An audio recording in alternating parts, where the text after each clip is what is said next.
Hi everyone, my name is Cornelius Santo and welcome to my final review video for the English for Public Speaking class. Me personally, I can't really accept that we're already at the end of the semester. Personally, it feels just like yesterday we're all just laughing and playfully listening to Miss Diana's lecture. But here I am now doing my self-evaluation. So, before we start, I would like to tell you the three main things that we're going to talk about today. First is my first impression of the material. Second is what skills that I've acquired throughout this journey. And third is my future plans for improvement. Well, let's start with the first one. Of course, before joining this class, I really had a specific background. As a kid, I would play in this Minecraft server called Winecraft. And in this server, I joined the guild where I spent countless hours talking to lots of different persons around the world. Of course, at first I struggled because the English I know is just how to translate a word from Indonesia to English. But gradually, I kept getting better. I learned their way of speaking, and I picked up their accents and all of the tiny details, techniques, or things they do to communicate fast, like slangs or shortened words like BRB, ASAP, stuff like that. And due to this experience, when I first saw the class name, I actually thought to myself, English for public speaking. Speaking to a person publicly. I can do that. I do it I do it lots of different time before. I am used to this. It should be a piece of cake. But boy, I was so wrong. The materials really humbled me back down again. You see, it wasn't just about chatting or talking to people. It was actually how to convey a proper message that connects to the audience, of course with lots of different techniques. Speaking about techniques, let's talk about the skills that I've acquired throughout this journey.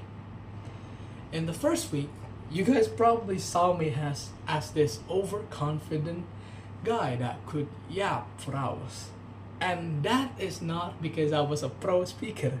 That was actually because I am used to talking from that gaming experience. And yes, the skills that I've acquired is actually speaking properly. You see, when communicating before joining this class, I used to just talk the things that comes up in my mind. But now I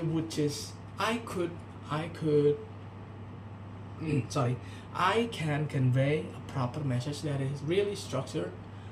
But although it's not perfect, but I can say for sure that it is better than before. And the second skill is actually body language. Before, I would just sway my arms around or move my body really fast. And I noticed that it's actually distracting. So now I realized a proper body message that really helps to deliver a message is actually a moderate and intended body message. So, yes, learning to stop swaying my arms around or moving my body too fast is actually a really, really huge lesson. Now, let's talk about the things that I still need to improve in the future. As I have said, my weakness is still clear that I am unable to really structure a complex message in a short time. Although it is better than before, but it is still far from perfect. And in the future, I hope to get myself more comfortable with more complex sentences. And also less use filler words. Looking back at everything, it has been quite the journey actually, from the first week to this final video. And I want to say thank you to Miss Diana for guiding me throughout this journey And although I am still far from the ideal person who I want to be, I am on my way to be there because of your guidance. And I also want to thank everybody in the class who kept the vibe alive in the class and always keep me eager to join next week's class. Although I overslept once, and that was actually due to my honest mistake. And I just want to say thank you again for everybody. And I just want to say my name is Cornelius Santo, and goodbye.